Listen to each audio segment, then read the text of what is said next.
एक गांव में टुनटुनी चिड़िया अपनी सौतेली माँ काली कौवी और अपनी सौतेली बहन गौरी चिड़िया के साथ रहा करती। टुनटुनी के पिता अक्सर काम से बाहर रहा करते थे। उसकी सौतेली माँ बिल्कुल नहीं पसंद करती थी और खूब उसके ऊपर अत्याचार किया करती। सगी माँ ने आंगन में एक सेव लगाया हुआ था, लेकिन उस पेड़ पर कभी भी सेव नहीं हुआ करता। अरे टुनटुनी, इस पेड़ को हटाती क्यों नहीं हो यहाँ से? इस पेड़ को मैं और नहीं देख सकती हूँ, बस यह मेरे आंगन को खराब करता है। इसमें कभी फल लगता तो है नहीं, फिर भी तुम दोनों बाप बेटी पता नहीं क्यों पागल हुआ करते हो। माँ, आपको पता नहीं है, ये पेड़ मेरी माँ ने लगाया था, फिर इस पेड़ को कैसे हटा सकती हूँ? मेरी माँ का आखिरी निशानी है, तो बस यही है माँ, फिर हम कैसे हटा सकते हैं माँ? अरे तो तेरी माँ पता नहीं, तेरी माँ तो मर गई, लेकिन तुझे यहाँ क्यों छोड़कर चली गई? तू भी उसके साथ क्यों नहीं मर गई? मेरी जिंदगी तबाह करने के लिए छूट गई थी क्या?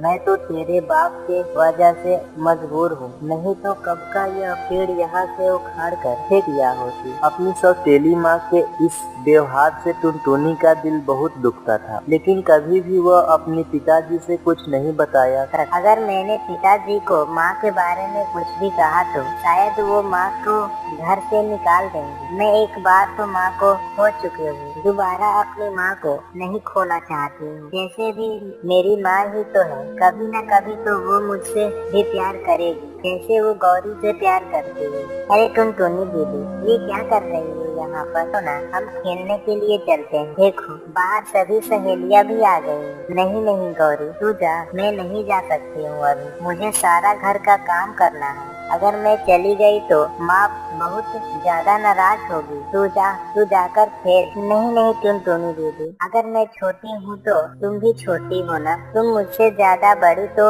मेरी भी खेलने का उम्र है, तो तुम्हारी भी खेलने का उम्र है। तुम्हें ये सब काम करने की क्या जरूरत है? ये सारा काम माँ कर देगी, तुम चलो मेरे साथ। तभी वहाँ पर काली कौवी आ जाती है और गौरी से कहती है, गौरी, टुनटुनी ने तुझे कहा नहीं वो खेलने नहीं जाएगी, तो तू फिर जिद क्यों कर रही? चल जा, यहाँ जाकर तू खेल चुपचाप। ऐसे जिद नहीं करते, जब टुनटुनी ने कह दिया कि वो नहीं खेलने जाएगी तो फिर जिद क्यों कर रही है?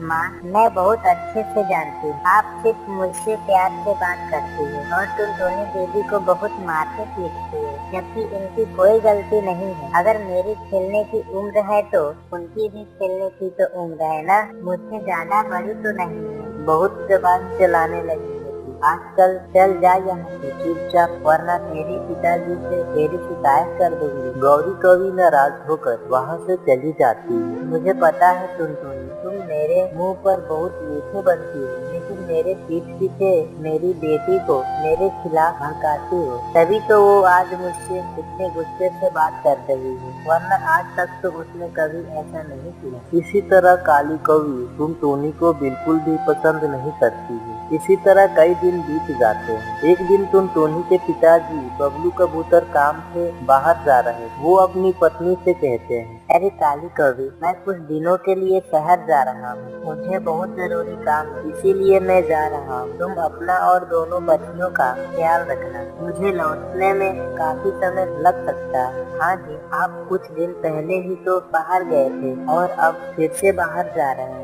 हाँ काली कौवी, तुम्हें तो पता है ना, अगर मैं काम नहीं करूँगा तो गुजारा कैसे चलेगा, इसीलिए मुझे जाना पड़ेगा। ठीक है, आप बेफिक्र होकर जाइए, मैं इन दोनों का बहुत अच्छे से ख्याल रखूंगी। मैं हमेशा इन पर ख्याल रखती हूँ ना, फिर आप चिंता क्यों कर रहे हैं? हाँ काली कौवी, तुम हो, इसी बात से तो मुझे राहत रहती है और मैं अपनी बेटियों को यहाँ पर छोड़कर कहीं भी चला जाता हूँ। तुम इन दोनों का हमेशा ख्याल रखती हो। इसके बाद बबलू कबूतर अपने काम के लिए चला जाता है। इधर काली कौवी खुद से बातें करते हुए कहती, ये बहुत अच्छा मौका है, इस बार गौरी के पापा जल्दी नहीं आने वाले, मैं टुनटुनी को रास्ते से हटा सकती हूँ। मैं एक काम करती हूँ, मैं टुनटुनी को घर से बाहर निकाल देती हूँ। जब इनके पिताजी आएंगे तो मैं कह दूंगी कि वो किसी के साथ भाग गई और हमारे नाक कटवा। इसके बाद वो टुनटुनी के पास जाती है, जो अपनी गौरी के साथ बैठकर पढ़ रही थी। अरे टुनटुनी,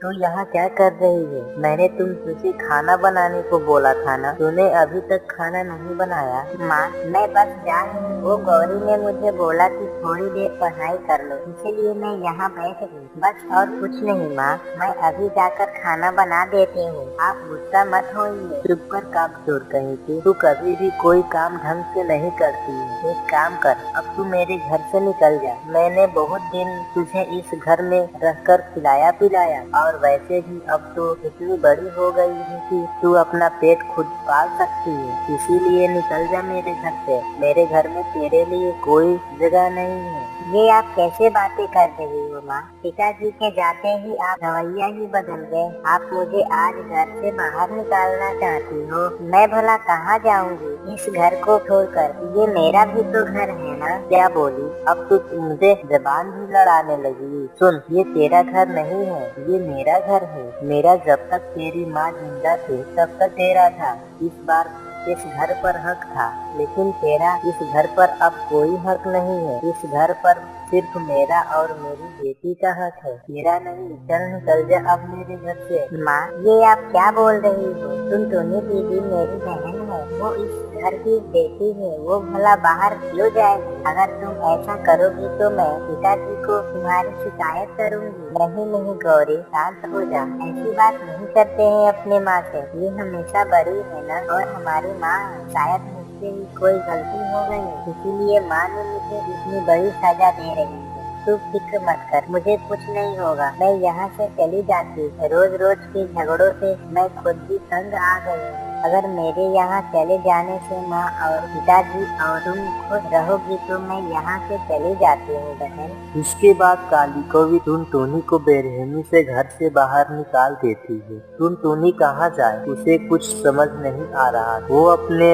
माँ के लगाए हुए सेव के पेड़ के नीचे बैठ जाती है। ये सेव का पेड़, यही मेरा घर है। आज से मैं यही रहूंगी। मेरे माँ ने मुझे घर से बाहर निकाल दिया है। सच कहते हैं सौतेली माँ कभी भी माँ नहीं बन सकती। मैं हमेशा सोचती थी कि एक न एक दिन मेरी माँ बदल जाएगी, लेकिन ऐसा नहीं हुआ। रो मत टुनटुनी, मैं हूँ ना, तुम्हारी माँ हूँ। मैं तुम्हें बहुत प्यार करूँगी और तुम्हारा ख्याल भी रखूँगी। तुम अकेले नहीं हो। कौन है यहाँ? कौन है यहाँ?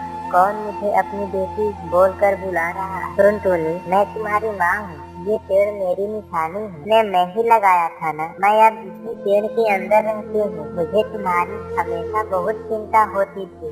मैं हमेशा देखती हूँ कि वो तुम्हारे साथ कितना अत्याचार करती है, लेकिन मुझे खराब लगा कि कभी तुमने ऊंची आवाज में भी उससे बात नहीं की और हमेशा इंतजार की वो तुम्हारे माँ बन सकती। पर अब तुम फिक्र मत करो, अब मैं हूँ ना, मैं तुम्हारी ख्याल रखूंगी। क्या सच में आप मेरी माँ हो? आप मुझे छोड़कर क्यों चली गई माँ? आप देखती हो ना मेरे साथ यहाँ क्या क्या हो रहा है। मैं माँ के प्यार के लिए तरसती हूँ। आप मुझे छोड़कर क्यों चली गई माँ? मैं अब कहाँ रहूँगी? मैं इस पेड़ के सहारे कैसे रहूँगी? कोई घर नहीं और बाहर कितनी सर्दी भी लग रही है। मेरे साथ क्या होगा माँ? तू डर मत मेरी बेटी, ये ले, यहाँ तेरा घर है। टुनटुनी के माँ के ऐसा कहते ही उस पेड़ में उसे एक बड़ा सा सेव निकल आता है, जिसमें दरवाजे और खिड़कियाँ भी थी। टुनटुनी उस सेव के घर के अंदर चली जाती है। अगले सुबह जब वो घर से बाहर आती है तो देखती है कि उस सेव के पेड़ पर बहुत सारे सेव लग चुके हैं। जा बेटी, तू इन सेव को तोड़कर बाजार में जाकर बेच कर आ, फिर देखना तेरी कैसी कमाई होगी और तेरी उस सौतेली माँ के आगे खिड़कियाँ खुल जाएगी। उसके बाद टुनटुनी सेव बेचने बाजार चली जाती है। शाम को वो बहुत सारे पैसे लेकर आती है। इसी तरह बहुत दिन बीत जाते हैं। टुनटुनी के पिता बहुत समय तक घर नहीं आते हैं। अब काली कौवी के पास जमा पूंजी के सारे पैसे खत्म हो गए। उसका घर के ऊपर खर्चा भी हो गया था, राशन भी खत्म हो गया था। वो बहुत परेशान हो गई थी। तब गौरी उससे कहती है, क्या हुआ माँ? इतनी परेशान क्यों हो रही हो? तुमने जो टुनटुनी दीदी के साथ किया, तुम्हें उसी का फल मिल रहा है। देखो, वो हमारे घर के उस बाहर ही रहती है, लेकिन कितनी खुशहाल जिंदगी जिया करती। आज उसके पास सब कुछ है और हमारे पास कुछ भी नहीं बचा। इसीलिए कहते हैं किसी के साथ बुरा करना नहीं चाहिए। जाओ माँ, भले ही हमें कुछ वापस ना मिले, लेकिन कम से कम माफी तो मिल जाएगी ना। तुमने जो पाप किए हैं उसके लिए कम से कम टुनटुनी दीदी तुम्हें माफ तो कर ही देगी। काली कौवी को अपनी गलती का एहसास हो जाता है। वो टुनटुनी के पास जाकर कहती है, टुनटुनी बेटा, मुझे माफ कर दो, मुझसे बहुत बड़ी गलती हो गई। मैं तुम्हें कभी अपनी बेटी नहीं माना, लेकिन तुमने मुझे हमेशा अपनी माँ माना है। मुझे माफ कर दो, मुझसे बहुत बड़ी गलती हो गई। शायद तुम्हें ये लगेगा कि मेरे पास पैसे नहीं है, इसीलिए मैं तुम्हारे पास आई हूँ, लेकिन ऐसा नहीं है बेटा। मुझे तुमसे कुछ नहीं चाहिए, मुझे बस तुम माफ कर दो। क्या पता तुम मुझे माफ कर दोगी तो मेरी जिंदगी फिर से अच्छी हो जाएगी। नहीं माँ, आप ये कैसी बातें कर रही हैं? अब तो मेरी माँ है और माँ कभी बच्चों से माफी नहीं मांगती। जो हुआ उसे भूल जाइए, मेरे साथ रहिए। काली कौवी को अपनी गलती का एहसास हो जाता है। टुनटुनी काली कौवी को माफ कर देती है। कुछ ही दिनों बाद बबलू कबूतर भी घर लौट आता है। फिर वो सभी उस सेव के घर में हंसी खुशी रहने लगते हैं। इसीलिए कहा गया है कि जैसा करनी वैसा